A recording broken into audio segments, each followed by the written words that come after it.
नमस्कार, आप देख रहे हैं एनबीटी ऑनलाइन और मैं हूं सिद्धार्थ। आज आपको सुनाऊंगा कहानी भारत के नेपोलियन की, जिनके नाम से खौफ खाते थे अंग्रेज। 19वीं सदी आते आते भारत के कई राजा ब्रिटिश साम्राज्य का आधिपत्य स्वीकार कर चुके थे। मुगल बेहद कमजोर पड़ गए थे और अंग्रेजों का अकेले सामना उनके बस से बाहर की बात थी। ब्रिटिश तमाम प्रलोभन देकर भारतीय राजाओं से संधियां कर रहे थे। वो शांति की बात करते और पूरा राज्य हड़प लेते।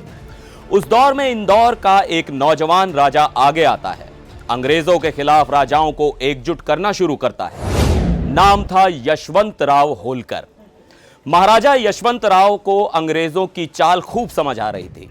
जब ज्यादातर नेताओं ने ईस्ट इंडिया कंपनी के आगे घुटने टेक दिए, तब यशवंतराव ने अकेले ही अंग्रेजी हुकूमत को उखाड़ फेंकने की ठानी। अंग्रेजों ने हार का स्वाद चखा, तब उन्हें समझ आया कि इस बार कोई आम राजा सामने नहीं है। भारत में ब्रिटिश हुकूमत के इतिहास में ऐसे राजा विरले ही हुए जिनके आगे अंग्रेजों की एक ना चली। महाराजा यशवंतराव उन्हीं में से एक थे। महाराजा यशवंतराव होलकर इकलौते ऐसे राजा थे जिनके पास अंग्रेज शांति का समझौता लेकर पहुंचे तो बराबरी की शर्तों पर। संधि के बावजूद अंग्रेजों को हटाने का इरादा नहीं डिगा।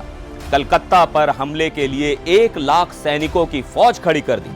हालांकि अकाल मृत्यु ने भारत से एक ऐसा राजा छीन लिया जो शायद उसे गुलामी की जंजीरों से काफी पहले मुक्त करा सकता था। इतिहासकार उन्हें भारत के नेपोलियन की संज्ञा देते हैं। 18वीं सदी के आखिरी दशक में इंदौर राज्य में खूब उथल पुथल हुई। उस वक्त वहां तुकोजी राव होलकर का राज था, मगर तूती बोलती थी 4 बेटों में से दूसरे नंबर के मल्हर राव द्वितीय होलकर की।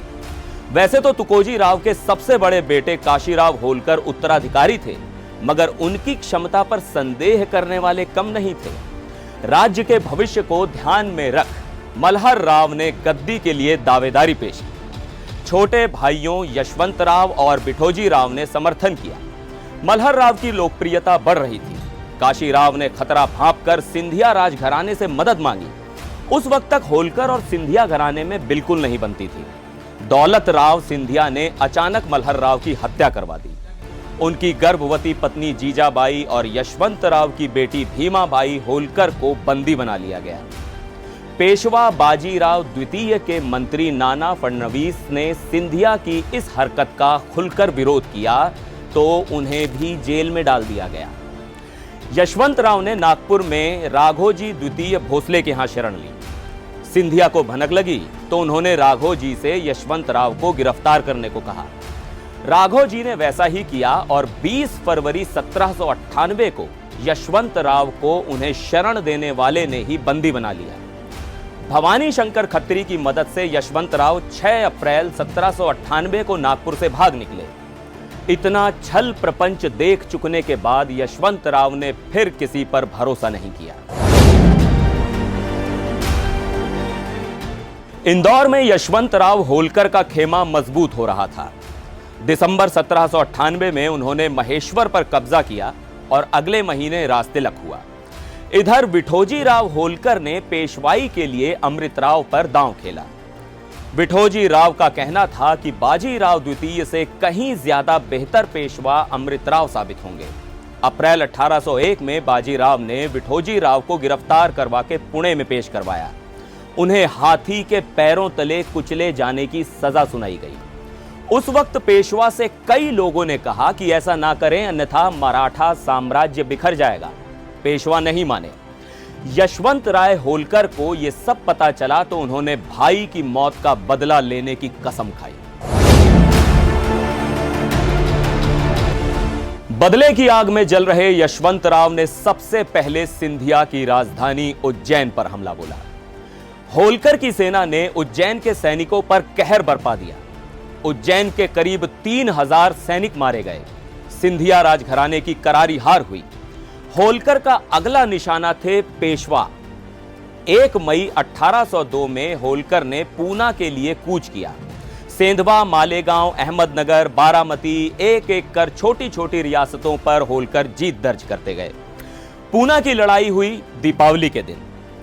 हडपसर में सिंधिया और पेशवा की सेना एक तरफ थी और यशवंतराव होलकर की सेना दूसरी तरफ। होलकर ने सेना को आदेश दिया कि जब तक दुश्मन 25 गोले ना दाग ले तब तक आक्रमण ना किया जाए। 25 गोले दागे जाते ही हमले का इशारा हुआ। सिंधिया और पेशवा की संयुक्त सेना भी होलकर की चतुराई के आगे नहीं टिक पाई। पेशवा को पता चला तो वे पूना से भाग गए। अंग्रेजों को पेशवा की मदद करना रणनीतिक रूप से सही लगा, क्योंकि यशवंतराव का अगला निशाना या तो ईस्ट इंडिया कंपनी के कब्जे वाले इलाके होते या उसके सहयोगी हैदराबाद के निजाम। दिसंबर 1802 में पेशवा ने अंग्रेजों से संधि कर ली, मगर पूना पर तो होलकर का राज था। यशवंतराव ने अमृतराव को पेशवा नियुक्त किया। अंग्रेजों ने मई 1803 में बाजीराव को फिर पेशवा बनाया, मगर जल्द ही बाजीराव समझ गए कि अब वे नाम के पेशवा रह गए हैं। अगस्त 1803 में अमृतराव ने पेशवाई पर दावा छोड़ दिया। वो 7 लाख रुपए सालाना पेंशन और बांदा में जागीर मिलने पर अंग्रेजों से मिलकर रहने को राजी हो गए। पेशवा बाजीराव द्वितीय के साथ जो हुआ, अंग्रेज वैसा ही बाकी राज्यों में भी कर रहे थे। यशवंतराव होलकर उनकी ये चाल समझते थे। उन्होंने अंग्रेजों के खिलाफ एकजुट होकर लड़ने के लिए कई राजाओं को लिखा, लेकिन ज्यादातर राजा पहले ही अंग्रेजों के साथ संधि कर चुके थे। अप्रैल 1804 में अंग्रेज जनरल जॉर्ज वेलेस्ली के हाथ यशवंतराव का ऐसा ही एक पत्र लग गया। वेलेस्ली ने खुद युद्ध की रणभेरी बजाने में देर नहीं की, मगर जल्द ही समझ गए कि यशवंतराव होलकर से मुकाबला आसान नहीं। क्या कर्नल मैनसन और क्या कर्नल फॉसेट। जून 1804 से लेकर सितंबर 1804 के बीच होलकर ने अंग्रेजों के खिलाफ कई लड़ाइयां जीती। अक्टूबर 1804 में होलकर ने दिल्ली की तरफ कदम बढ़ाए। दिल्ली में मुगल बादशाह शाह आलम द्वितीय का राज था, जिन्हें अंग्रेजों ने मराठाओं की तरह पंगु कर दिया था। अंग्रेजी सेना की मदद को शाह आलम ने सेना भेजी तो यशवंतराव ने युद्ध टाल दिया, लेकिन उनकी बहादुरी देख मुगल बादशाह ने यशवंतराव को महाराजाधिराज राजराजेश्वर अलीजा बहादुर की उपाधि प्रदान की। यशवंतराव की सेना अब राजस्थान की ओर बढ़ी। डीग में मेजर फ्रेजर की सेना को हराया और भरतपुर के जाट राजा रणजीत सिंह ने खुले हाथों से यशवंतराव का स्वागत किया। यशवंतराव होलकर और रणजीत सिंह ने हाथ मिलाया और अंग्रेजों से मुकाबले की तैयारी में जुट गए। अगले 1.5 महीने तक ऐसी लड़ाई होनी थी जिसकी तुलना कवियों ने महाभारत के युद्ध से की है। जनवरी 1805 में अंग्रेजों ने हमला किया, मगर इधर से मुंहतोड़ जवाब मिला। 4 बार अंग्रेजों ने कोशिश की, मगर होलकर और सिंह की सेना ने उन्हें खदेड़ दिया। हालांकि अप्रैल 1805 में रणजीत सिंह ने अंग्रेजों की पेशकश मान ली। नतीजा, यशवंतराव को भरतपुर छोड़ना पड़ा। लंदन में बैठी ब्रिटिश हुकूमत समझ रही थी कि महाराजा यशवंतराव होलकर को रोकना उनके लिए खासा मुश्किल है। ऐसे में लॉर्ड वेलेस्ली की जगह लॉर्ड कॉर्नवालिस को गवर्नर जनरल बनाकर भेजा गया। उन्होंने आते ही मिलिट्री कमांडर लॉर्ड लेक को लिखा कि यशवंतराव होलकर की सारी रियासत उन्हें वापस कर दी जाए और वो शांति स्थापित करने को तैयार हैं। ये पहला और शायद इकलौता मौका था जब अंग्रेज किसी भारतीय राजा के पास बराबरी की शर्तें लेकर संधि करने पहुंचे। फिर भी यशवंतराव ने अंग्रेजों से संधि करने से इनकार कर दिया। लॉर्ड कॉर्नवालिस की अचानक मृत्यु के बाद आए जॉर्ज बार्लो भी मानते थे कि सिंधिया होलकर का एक रहना अंग्रेजों के लिए ठीक नहीं। अंग्रेजों ने नवंबर 1805 में दौलतराव सिंधिया से संधि कर ली तो यशवंतराव अकेले रह गए। लॉर्ड लेक से कहा गया कि यशवंतराव होलकर के साथ किसी भी तरह संधि करें। अंग्रेजों ने बिना शर्त शांति संधि का प्रस्ताव रखा। महाराजा यशवंतराव ने पाया कि बाकी राजा उनके साथ जुड़ने को तैयार नहीं थे, तो उन्होंने संधि पर हामी भर दी। 24 दिसंबर 1805 को संधि पर हस्ताक्षर किए गए।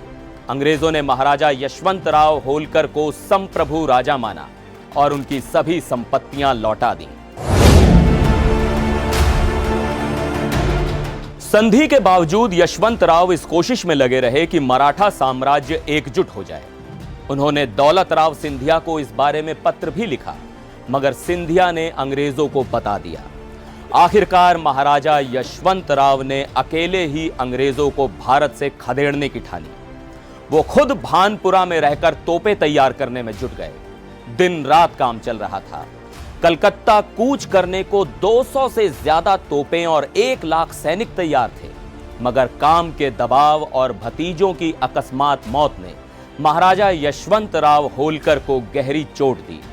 27 अक्टूबर 1811 को उनकी अचानक मृत्यु हो गई। उस वक्त उनकी उम्र सिर्फ 35 साल थी। एनबीटी ऑनलाइन पर इस वीडियो में बस इतना ही। फिलहाल मुझे दीजिए इजाजत। नमस्कार।